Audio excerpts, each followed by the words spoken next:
for you. Resilient, stronger than power, soft as a flower. I know the hour, I am the times. It's the strength for me, it's the strength, it's the legacy.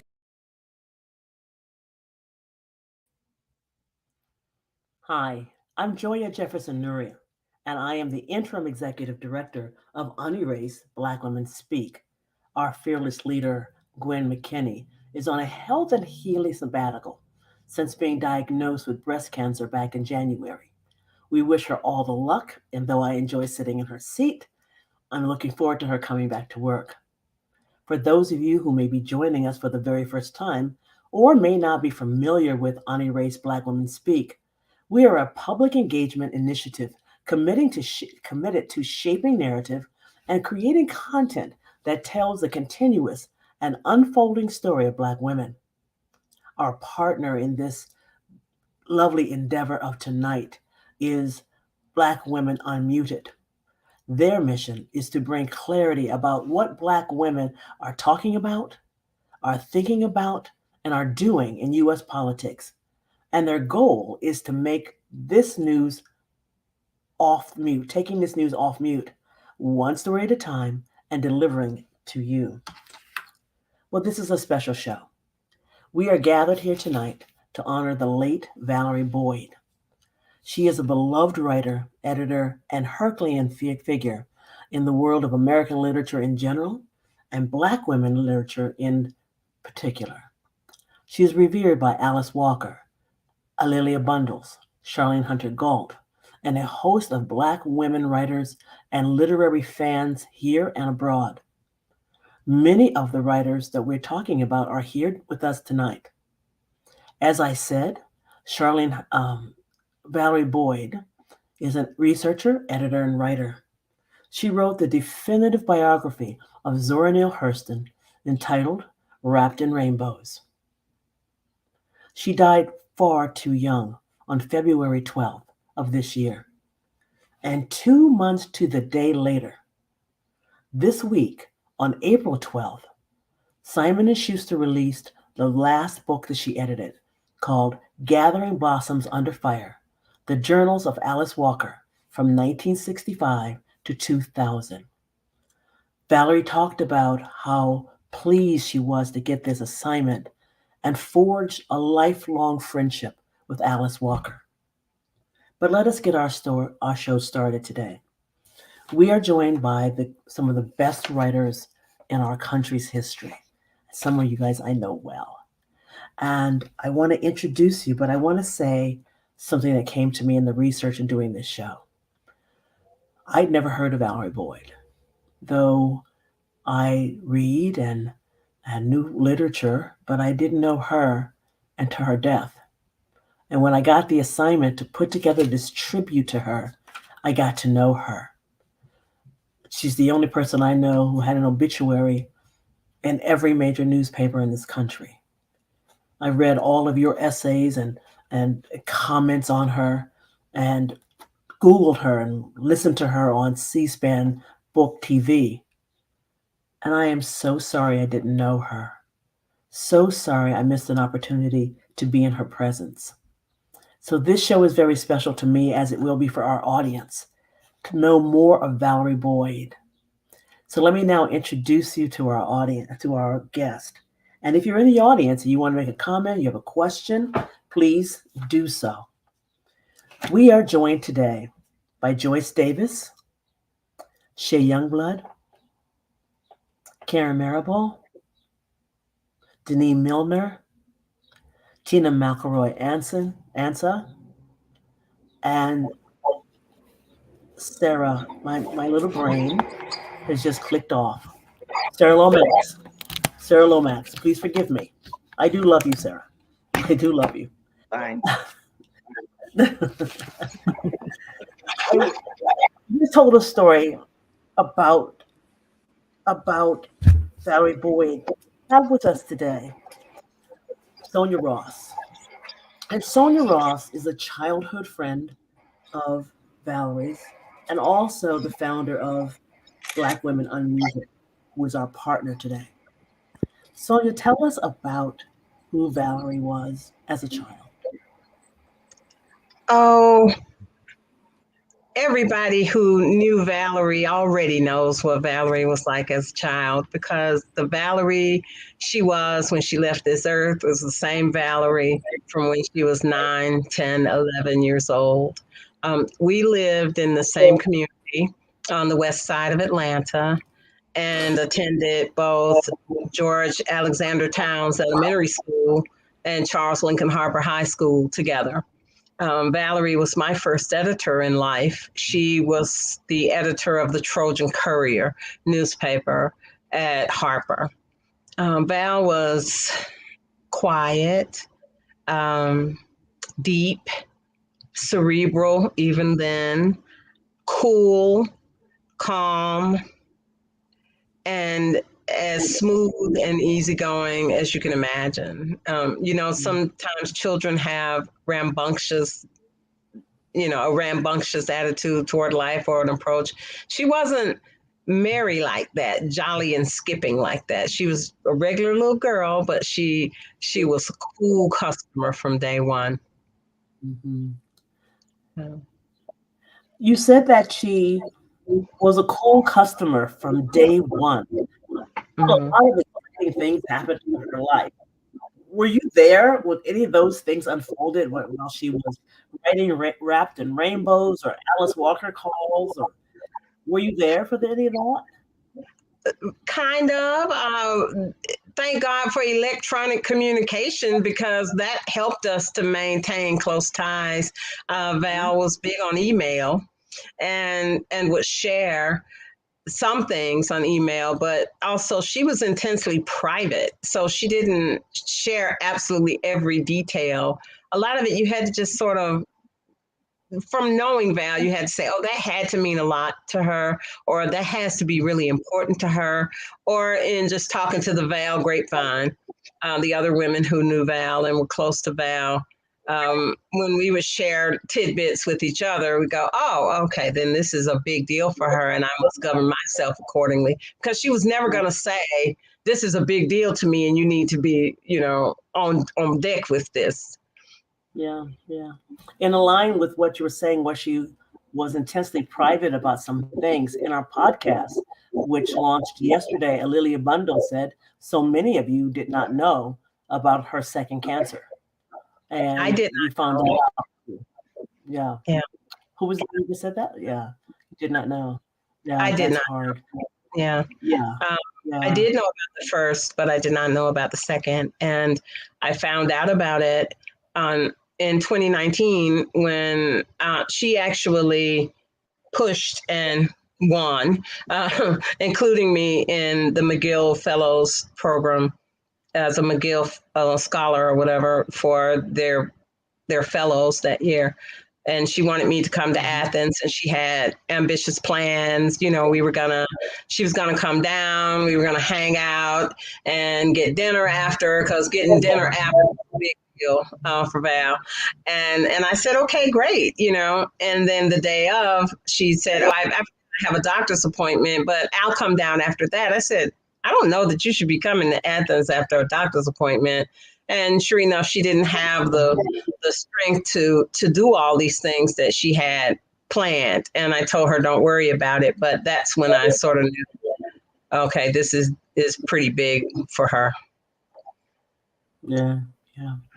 I'm going to now ask Joyce Davis to tell us a story. What was your first meeting with Valerie Boyd? I'm sorry. There was a little bit of a glitch, so I think I missed your question. Would you mind repeating? No problem. What was your first meeting? Oh my goodness. With Valerie.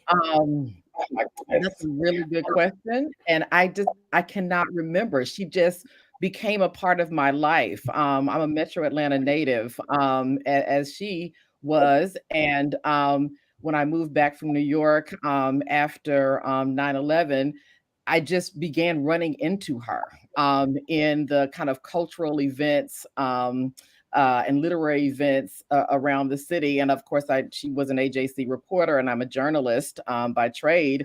And so I knew her name, but I had not met her. I just met her kind of in the creative environment. And then I was blessed to just be around her a good bit. And she just had such an impact on my life. Mm-hmm. You told me in the pre-show that you had something you wanted to share. You want to share that now? Sure. I'd be happy to. I said as a Metro Atlanta native and a journalist, and I'm just a deep fan of Valerie's work. So I'm very honored to share a few words about her.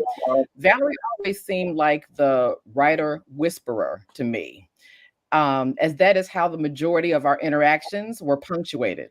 Whenever I would see her around town at literary and cultural events, or even when I was blessed enough to be invited to her home for a writing and feedback session with my best sister writer friends, Karen Good and Deneen Milner, who are both here, Valerie would always find a moment. And it was usually when we were away from everyone else, or she leaned in close to me to be an intentional, quiet conversation. And she'd inquire about my writing. She'd say, "How is your writing coming? What are you working on?" She'd ask in her kind of always encouraging tone.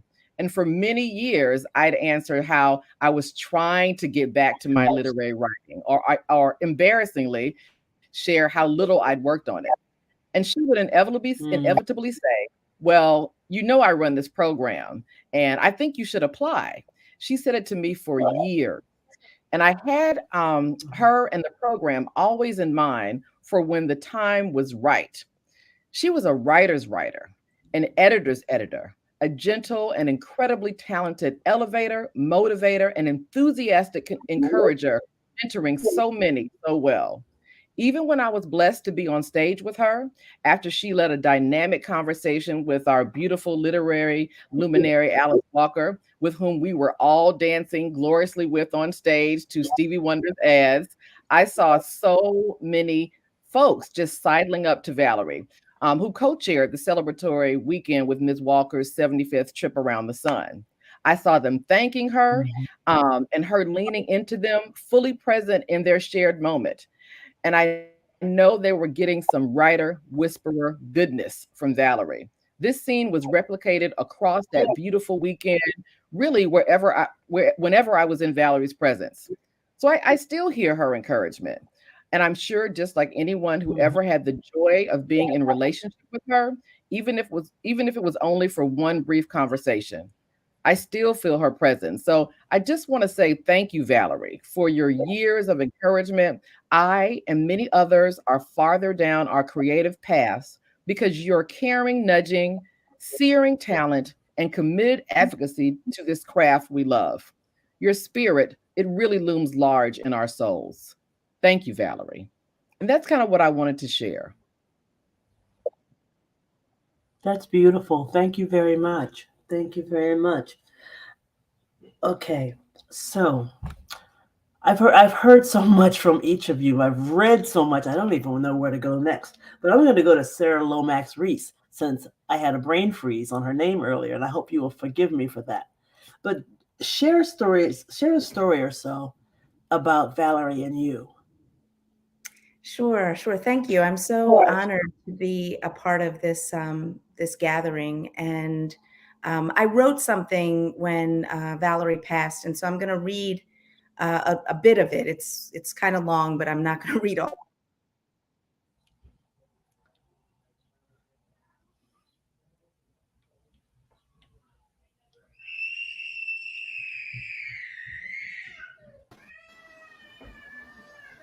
Sarah, you have you unmute yourself, please. Antoinette, for some reason we're not hearing Sarah. Okay, I thought I unmuted myself. Maybe I muted myself. There we go. Can you hear me now? Oh, so you didn't hear any of the Okay. No, we want you to start now with you saying you wrote something. And then we lost you. Okay, I wrote something when Valerie first when she transitioned, and it was kind of long, so I'm just going to read excerpts of it, and hopefully it captures, the essence of our relationship. It starts here. Are you there, Val? It's me, Sarah. I'm envisioning you walking peacefully, upright, regally, as you moved through this world just months ago.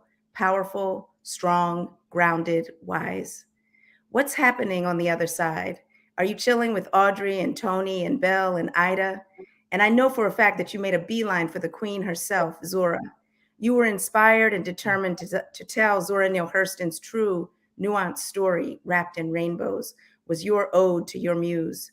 I knew you were smitten when we traveled to the Zora Neale Hurston Festival in Eatonville, Florida in the early 90s, a caravan of Black women on a mission to pay love and respect to this fierce, brilliant, trailblazing sister. You traced her footsteps, making sure her life would be known, celebrated, revered. And now this. I'm writing my own ode to your story, at least the parts where our lives intersected. Valerie J. Boyd, the New York Times did an obituary on you. Writer, editor, storyteller, entrepreneur, magazine founder, friend, confidant. What a gift to have started my career with you by my side. I often say that I've spent my entire career as a Black media entrepreneur. It's true, and it started with our collaboration, co-founding HealthQuest, the publication of Black wellness. When I heard of your passing, a dear friend asked, how did you two meet? While I don't remember the exact moment, I know it was 1991, not long after I traipsed down south behind my then boyfriend, eventually husband.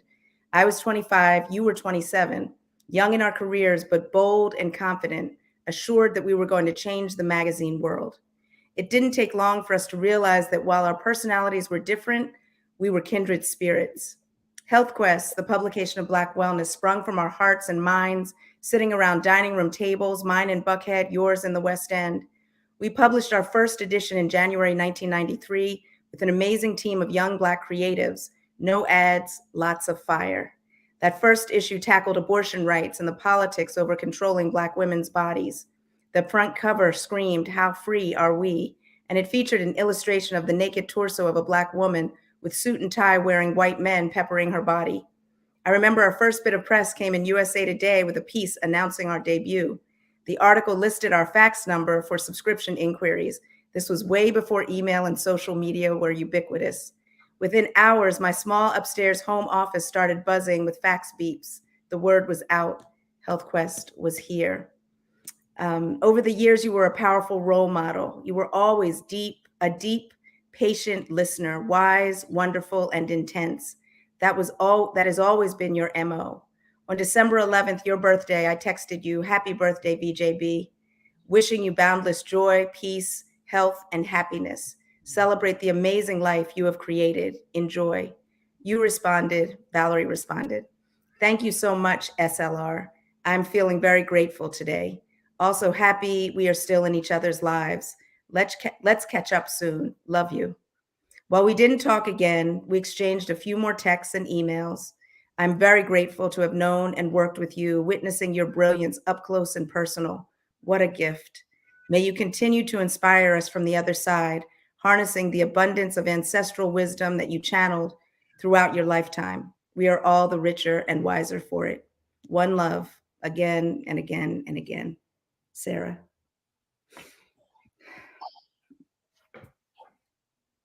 Thank you for that. Thank you very much for that. Tina, you have a different beginning with Valerie. Can you share that with us?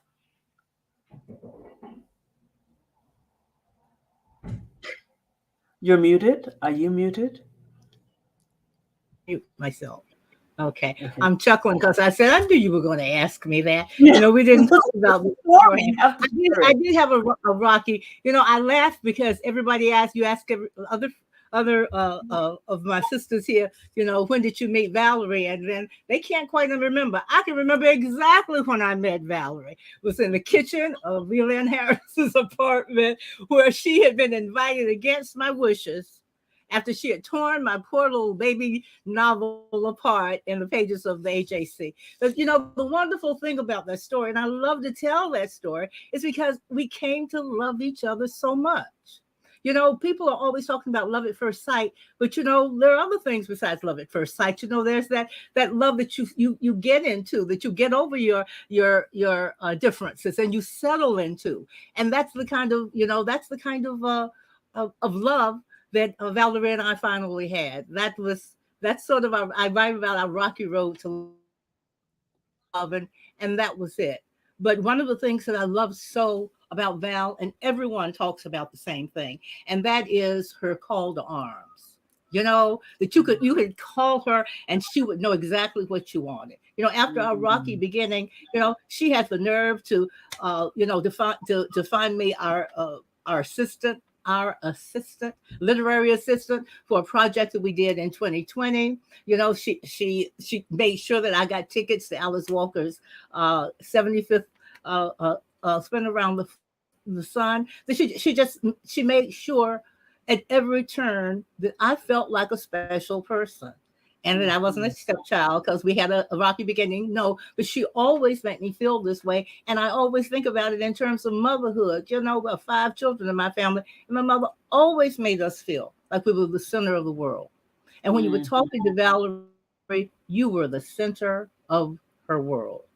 How she did that, I don't know. But she did that for all of us. Whether we loved her from the beginning or whether we, I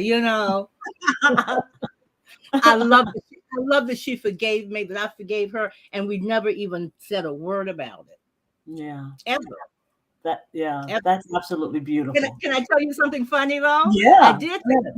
I have to tell you, we were in an event together honoring Alice Walker in Atlanta, and we hadn't really had a lot of face-to-face interaction together, so we found ourselves a little awkward, and I was surprised, kind of awkward in the green room with each other. And so I leaned over to break the ice and said, "Gosh, I wish you review all my books." I said, "That book sold more than any of my other books." Crickets. Yeah. I said, I guess too soon, huh? So we just moved on and never talked about it again. Thanks for sharing that with the group, because when you told me, I thought that's hysterical. That's hysterical. I know. Okay. Deneen, I'm going to come to you next.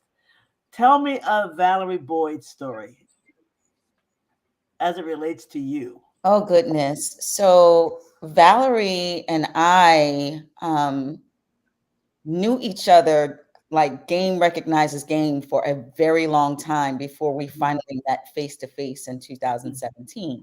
And I say that because we were both journalists around the same time. And so when I was a political reporter and then a entertainment reporter at the Daily News in the 90s, Valerie, and then I worked as a magazine editor at Honey. Valerie was working here at the HAC, writing the same kinds of stories that I was writing in New York. She was writing in Atlanta. And so, I always loved her work when I was at Honey, assigning stories, pieces on entertainment. She was someone that I loved to reach out to. And then later on, there was always sort of like the synergy in terms of colleagues, right? But in 2017, when I moved here in 2005, but for some reason we connected physically for the first time in 2017. And I was about to go through a big thing in my life, and Valerie was going through a big thing in her life. And we sat down at a Starbucks in, we were in Decatur, and we sat down to talk and revealed to each other these very personal things, and just understood each other as beyond colleagues. Over the years from when we physically met and got to hug each other's necks and smile in each other's faces, Valerie just connected me in so many different ways, inspired me in so many different ways. She is the reason why I I ended up on a television show. She recommended me for that. And I hadn't talked to her in quite some time. And I got this phone call out of the blue from Valerie saying, hey, there's this TV show that's going to be starting at Georgia Public Broadcasting. And I think that you would be great for it. Here's this number. Call them right now because you need to be on this show. Yeah. And, she had no reason to do that.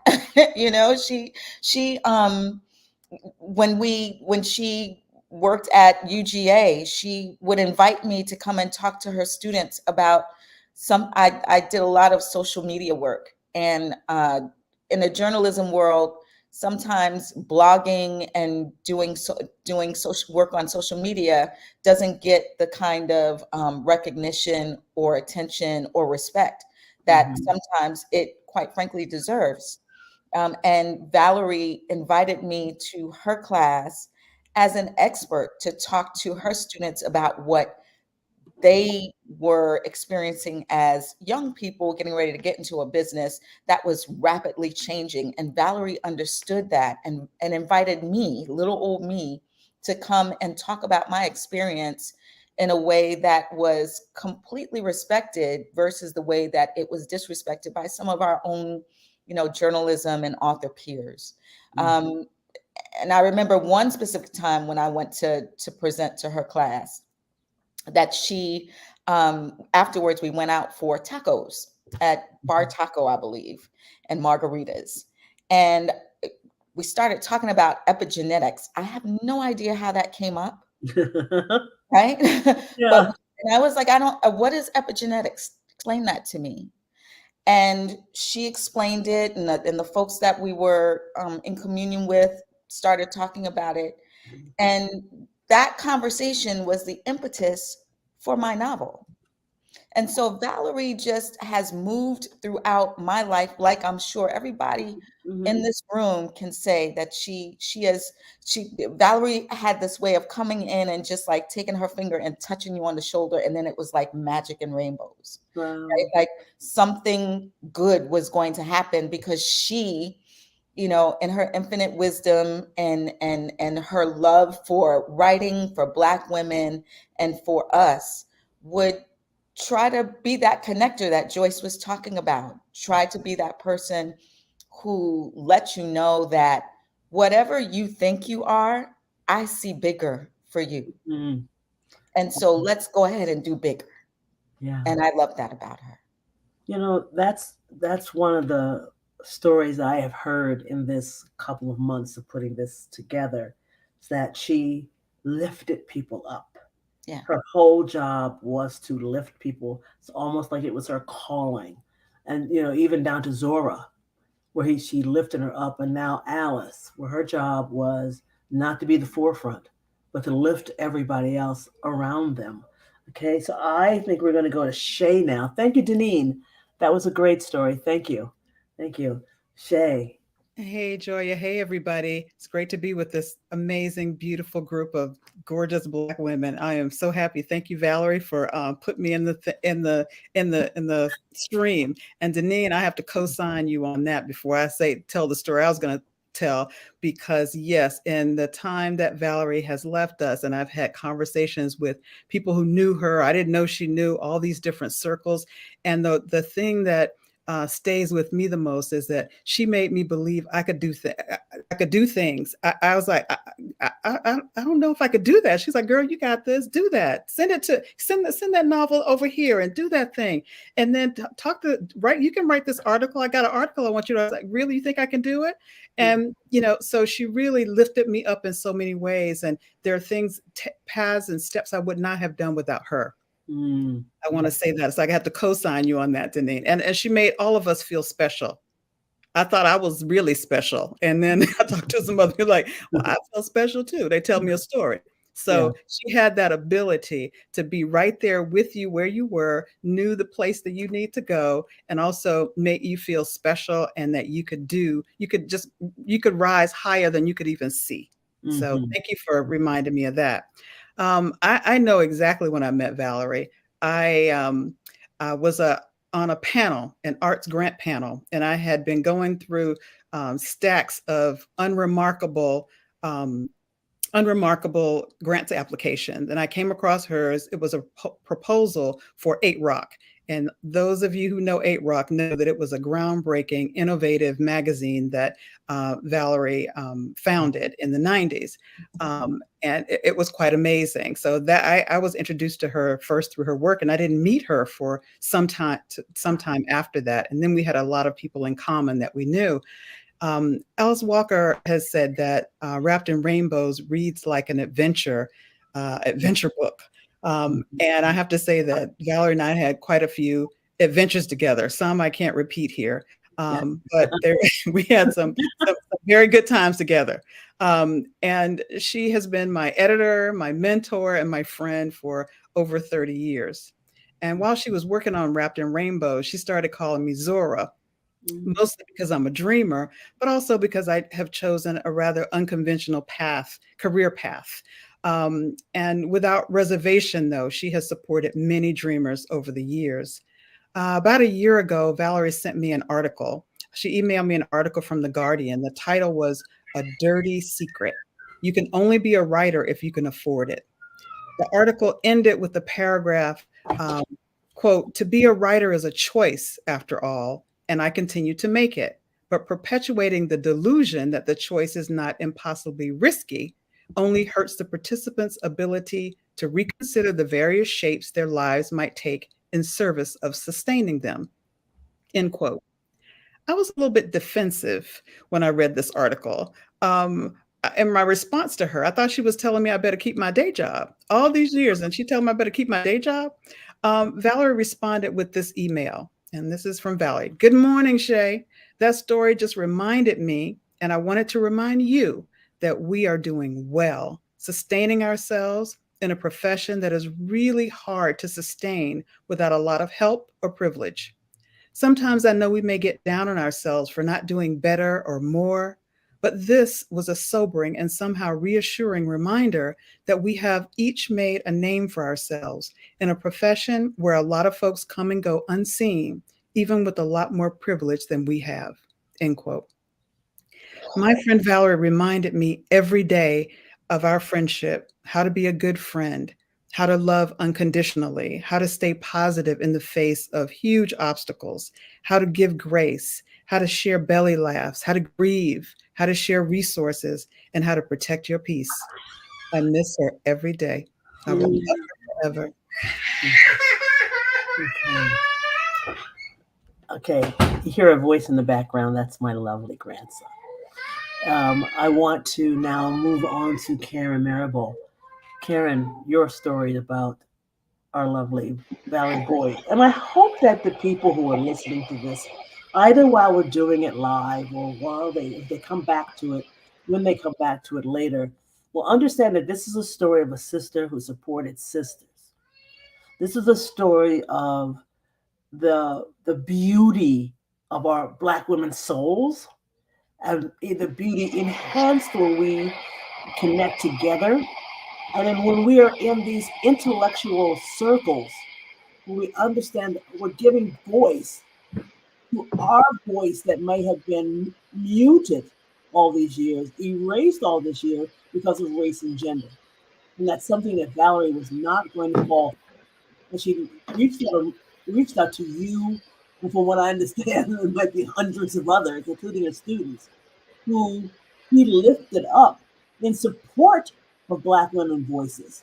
So I say that because that's what moved me about her. So Karen, please tell your story. So, can you all hear me? Do y'all hear feedback or no? No. Okay. All right. Okay. So, my Valerie story. So my first encounter with Valerie, I knew her work. I was a journalist, in New York City and, writing for different magazines.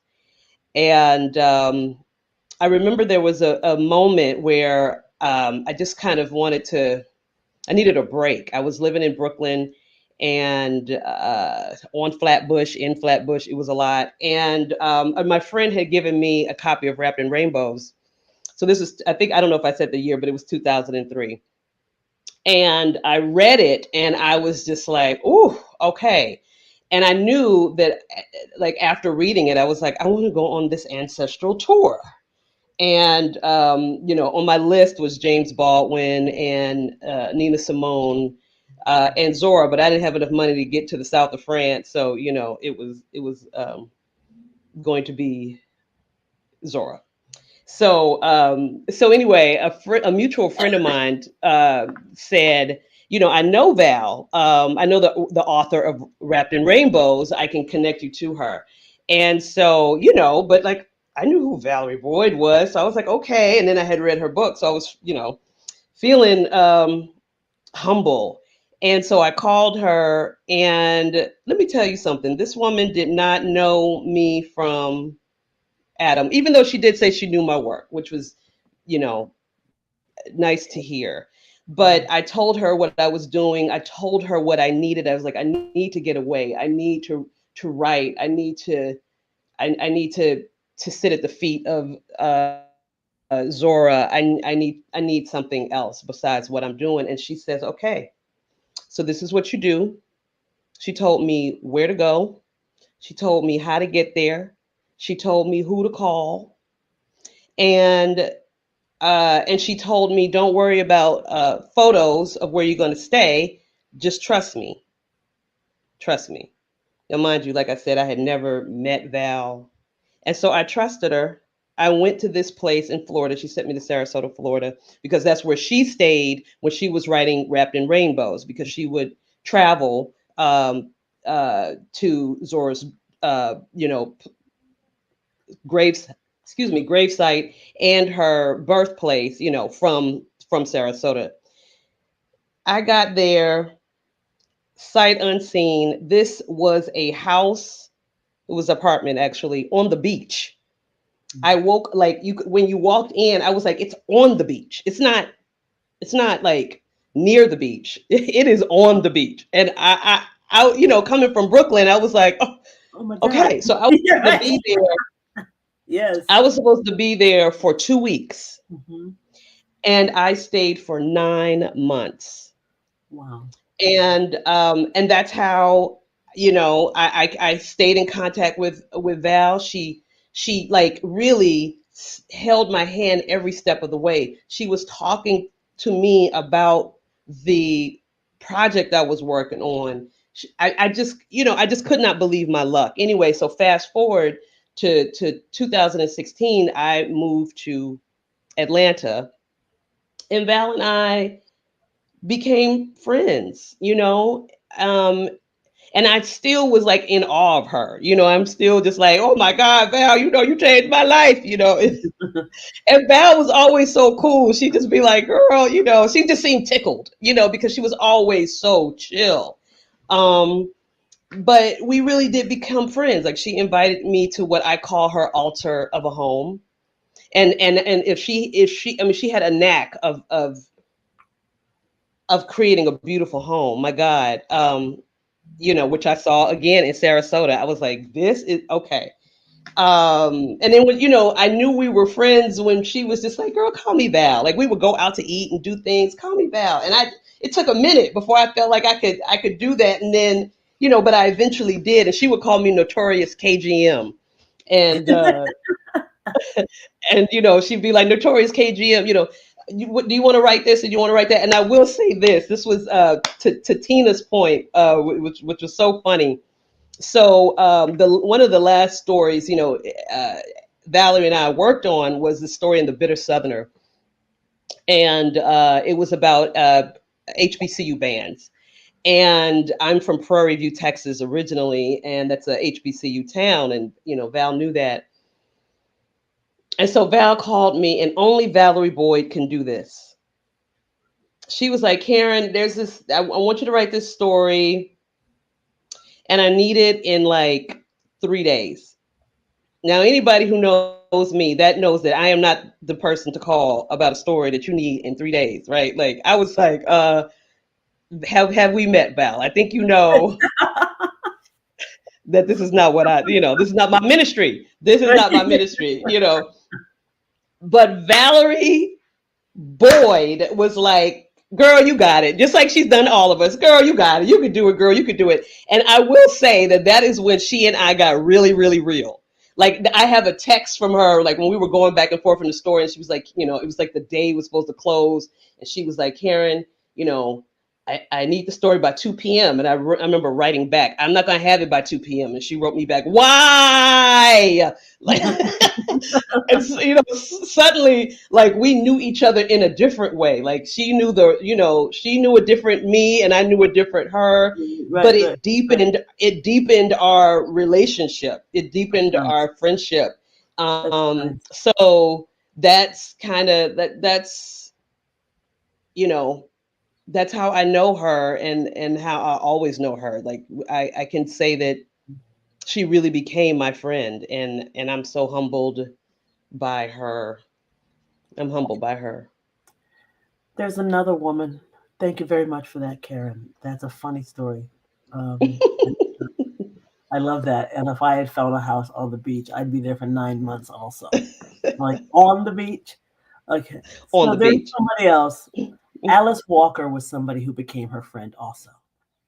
And we asked Alice to join us for our podcast and for this Facebook Live. And she wrote back saying that nothing in her schedule with the book release this week would allow her to do that. But she sent us a video. And so we'd like to play that video for you right now. Valerie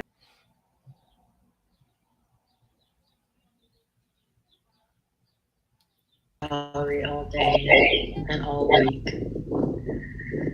I'm missing her very deeply and realizing that I am probably grieving more for her than for almost anyone in my life. And part of the reason for that is that she is and continues to be someone who developed far beyond what people in my community expected possible for Black girls. And her full blossoming as a human being is so incredible. It is such a gift to all of us. I went back this morning to read letters that we've been writing to each other since for about 10 years. We've been working on our last project. And every single letter, she is so present, she's so prepared, she's so there. This is what we can give each other. And this is part of why celebrating her is so important. We need to see our people, our sisters, our brothers, who stand, and they keep having fun, they keep laughing, they keep wanting to dance, they keep wanting to know what you're cooking, they keep being human. And this is Valerie. She was so that. I miss her. I will always miss her. And yet she did her work so well that all we miss really is her in the body. She won't let us miss her in the spirit because she's all around us in every which way. And her sense of humor was wonderful. And her sense of, gathering all kinds of people in celebration of the best of us. It's just amazing. And I think now of Robert Hemingway, whom we, she and I together decided that though he was as white as you could possibly be, he had the heart of a Black woman. So the sense of fun, the sense of outrageousness, the sense of dance, she had all of that and such a great intelligence and fierceness. I am so happy to have known Valerie.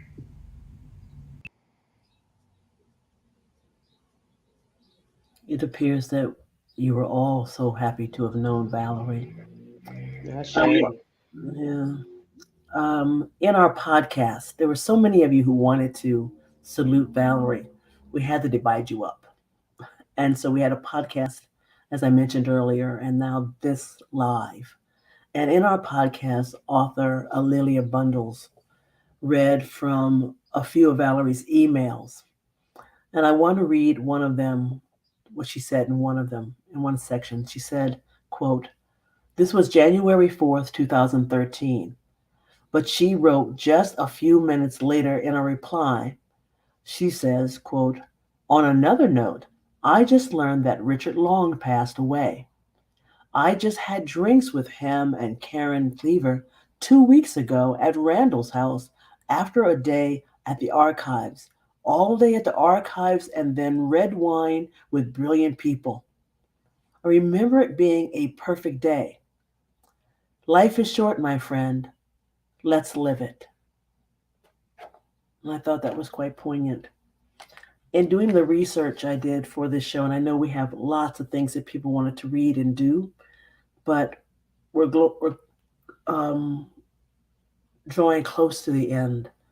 But in my research of Valerie Boyd, which I have to tell you was a total labor of love after about the first day, I couldn't wait to sit and do more Valerie Boyd. And I am now 3/4 way through Wrapped in Rainbows. And I already have my copy of the Alice Walker journals, and I'll start that next. But I wanted to play for you a clip I found. And I really think, Sarah, you're going to really appreciate this, because she tells the story earlier in this interview, in this panel she's on, about going to the Zora Neale Hurston Festival with you and saying that there was a hawk that kept flying around this festival, and everybody at the festival started calling the hawk Zora. So I now want you all to watch this clip of an hour-long panel where she spoke, but I was just moved by this one. One of the first things I did actually was I went to visit Zora's grave in Eatonville, Florida. Actually, her grave is in Fort Pierce, Florida, about an hour and a half from Eatonville. And I felt like it was important to just make a gesture of offering and asking for permission to tell her story. And so I went to visit her grave, and my agent is a real no-nonsense kind of guy, so he was spooked out by this idea of me visiting the grave. He was like, what do you expect to happen? But I just felt like it was the right thing to do, so I went to Fort Pierce to visit the grave, and I took Zora some Florida oranges, because she always loved those. I took some money, because she never had enough in her lifetime. And I took some Pall Malls, because that's what she smoked. And I went to visit the grave, and actually a friend went with me who had been at that very first festival. And so I went, and fortunately for me, it was easy to find Zora Neale Hurston's grave because of the work that Alice Walker had done in 1973. As you may know, when Zora Neale Hurston died in 1960, she didn't have a lot of money, and there was not enough money for her funeral. So friends and neighbors and people in her community took up a collection for her burial, and they didn't collect enough for a marker for the grave, so she was buried in an unmarked grave. And in 1973, Alice Walker, who was then a young writer, was very moved by her discovery of Zora Neale Hurston's work, and she went to Fort Pierce, found the grave in a weed-choked, segregated cemetery, and placed a marker on the grave declaring Zora Neale Hurston a genius of the South. So, 24 or 5 years later, when I went to visit the grave, it was easy to find. And so I went to the grave, and I made my offering. I took those things there, and I mumbled a few words, and I don't really know what I was expecting to happen, but I really did feel like it was the right thing to do. So I made my offering, and as I was getting up to leave, this big black crow circled the cemetery, and I really felt that I had gotten my permission at that point. And I felt on the whole journey, it took me about 6 years to complete Wrapped in Rainbows, and on the whole journey, I really did feel that Zora's blessings were with me throughout that process. Other people I interviewed for this and talked to about Valerie said that she is the Zora of our time. Would everyone agree with that? They're all shaking their heads, yes.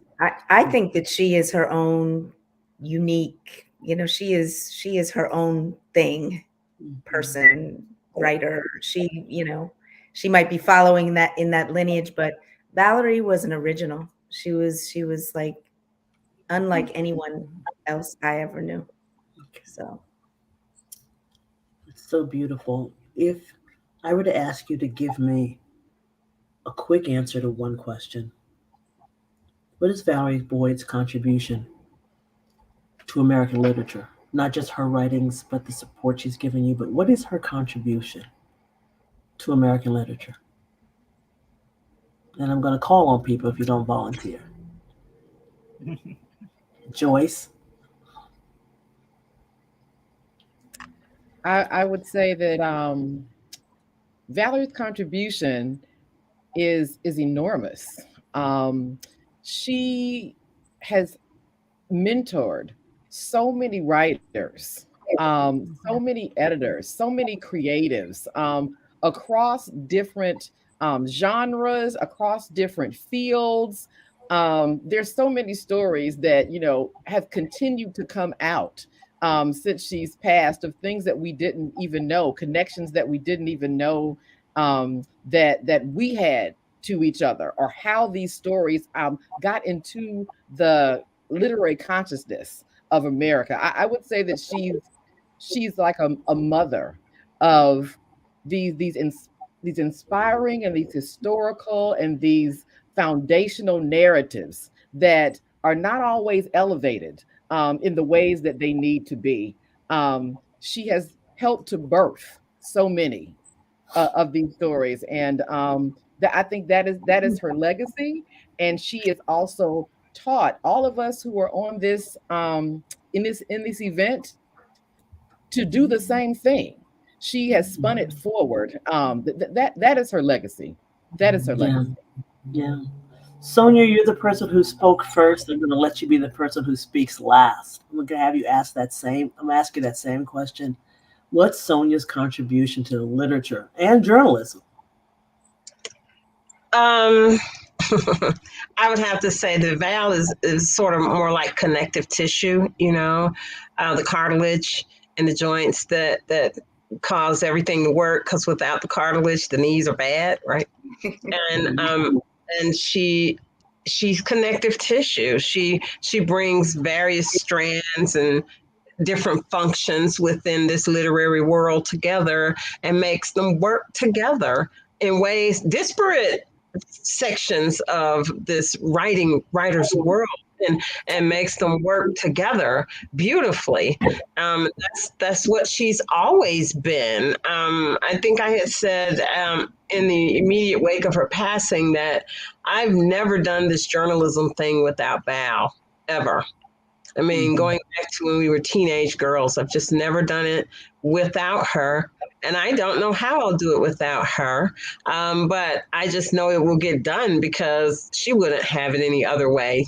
She could stick around and make me do this thing properly. She would. So I feel I owe it to her to find a way to do it without her. I was smiling so much through all the conversations because it kept reminding me, taking me back to a moment we had shared at the National Association of Black Journalists Convention a few years back. Val, myself, and another friend, Pat Burson, were giggling in the hotel lobby like people tend to do at that convention for many, many, many hours. And we were so happy about this that we were emailing afterward to just talk about how good it was to see each other, and we had to do a better job of connecting. So I wanted to share just a funny story from Val, because it was so Val, in the email, in the Getty that get together, because I think it probably creates a nice picture of her here. The date is August 6th, 2008. Thanks so much for your great messages. You both gave me some good laughs on a challenging day. I'm in hardcore negotiations to sell my house, and the broke-ass buyers want me to pay all the closing costs, plus move out by August 15th, which is just 9 days away, and we still don't have a contract yet. I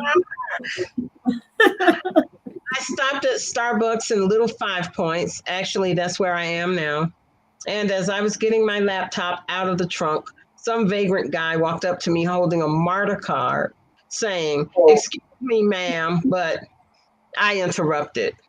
"Dude, today is not the day." Something in my tone or in my look, but old boy just turned around and walked away. And that's a great story. It's such an uncharacteristically upset Val that it's actually nice now in this moment where we're so fascinated with her actual cool to be able to know she got rattled sometimes by something. And I have just pulled that email up and laughed at that one little passage repeatedly over the past couple of months. And I can still hear her voice just, "Dude, today is not the day." You know, I'm going to ask, thank you, Sonia. I'm going to ask our producer, Antoinette, if we could go long, because I know a couple of you have pulled passages from Val's work, and I think we should actually introduce them. So, who has a passage they want to read from one of the books? Nobody? Okay. I had a small passage, very short, but I'm happy to read it. Yes, please. And Tina, you're next. Mm-hmm. Oh, should I read it, or I'm sorry? Yes, please read it. Okay. All right. Yeah, it's very short. It's from Wrapped in Rainbows, and again, you know, my story about Val originated with Wrapped in Rainbows, and so, but this is about writing, and I could hear Val's, you know, like her voice in this. Of course, it informs this, and so she says, "Hurston was a believer, and why not? Belief in magic is older than writing," she once noted, implying that if she could believe in writing, she could certainly believe in magic. And I just love that because I feel like Valerie was magic in her way. She wasn't a magical Negro, but, you know, like she was magic. Like she knew how to, you know, like we said, whether it's the connection or, you know, she had a magic about her, and she, the way she encouraged my writing, you know, it just made me think about this. Thank you so much, Karen, for that. And Tina, you had a reading? Yes, you know, one of the things that you hear over and over again when we talk about Valerie, and one thing that I loved about her as an author who tries to make my living from my work, is that she hooked people up. Shay gave me the phrase, she was the queen of the hookup. But what I loved about that is that she understood what we were trying to do and that we needed money to do it. You know, Zora out of the picture, everything out of the picture. She knew that we in the 20th and the 21st century needed money to survive. And so I love this. I feel like she's sort of speaking to us about that. This is in Wrapped in Rainbows, and it's chapter 23. And I'm going to skip around so it won't be so long. Hurston remained in Florida while she awaited the publication of Jonah's Gourdvine, scheduled for May 1939. From her new quarters on East 9th Street in Sanford, she wrote to Fannie Hurst asking her for asking her for an introduction to her work. And so she comes down and says that the Lippincott Company's ignorance about the Negro intelligentsia, who she had given her a list of, you know, everybody in that time in the Harlem Renaissance, you know, to reach out to about this book. She says their ignorance was not the only challenge. Hurston faced as a Black author. While her $200 advance stood in good stead for a month or so and covered the down payment for a used car, it was minuscule compared with the $5,000 advances that white authors such as Fannie Hurst routinely received. But Hurston, it seems, was the only Black woman in the country still trying to do that, to earn her living from her writing. Former Crisis literary editor Jessie Fawcett published the last of her 4 novels in 1933, then retreated into a life of domesticity and full-time teaching. Gwendolyn Bennett, too, became primarily a teacher. Essayist and playwright Marita Bonner was still writing, but she had married and moved to Chicago around 1930 and was now preoccupied with motherhood. A plagiarism scandal and a humiliating divorce in the early 1930s, all but silenced Nella Larson, who would have spent her last decades as a nurse. Helene Johnson married and had a child and quietly withdrew from the writing community and from public life. And her talented young cousin, Dorothy West, had decided to extend her stay in Russia. It was unheard of for a young Black girl to aspire to be a writer, recalled Margaret Walker, a college student during the 1930s who would soon become a notable author herself. Only one person had even tried, Walker believed, and that was, of course, the woman from Florida, Zora Neale Hurston. I think when Valerie was writing that, she was thinking, not just of course of Zora and her compatriots, but she was thinking about all of us. Mm-hmm. That's a beautiful sentiment for us to end this powerful conversation. Mm-hmm. Joyce Davis, Shea Youngblood, Tina McElroy Ansa, Deneen Miller, Karen Good Marable, Sonia Ross, Sarah Lomax, Reese, I really thank you for sharing your time with me. I hope the audience liked it too. I really enjoyed this, and I enjoyed meeting Valerie through you. And I believe I will have a lasting friendship with her forever. I want to thank the audience for being here. I hope you'll come to our next Facebook Live. And if you want, you can see listen to the podcast that we did yesterday with Charlene Hunter-Galt and the Lilia Bundles, and our host for our podcast, Carolyn Malachy. That's on the website for Unerased Black Women Speak. I'm Joya Jefferson Nuri, and I'm just sitting in here. Hopefully next time you'll have somebody who knows how to read her own script. But I appreciate it. Thank you, ladies. Thank you all. Thank you. So beautiful. Beautiful. Peace out. Peace out. Stay in touch. Peace out. Yeah. Thanks, everyone. Good night. Are fully present in all meaningful aspects of our daily lives. Yet too often we are left out of the conversation when mainstream media seeks to tell our stories. That is why we decided to launch Unerased Black Women Speak, a podcast series dedicated to elevating our voices and celebrating our accomplishments. Subscribe today to Unerased Black Women Speak, available on Spotify, Apple Podcasts, and online at unerasedbws.com.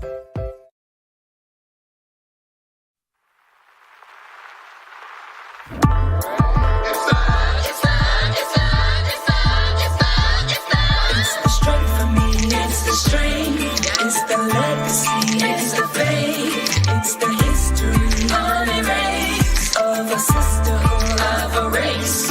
It's the strength of me, it's the strength, it's the legacy, it's the faith, it's the history, unerased of a sisterhood, of a race. Walk a mile in my shoes, listen to my blues.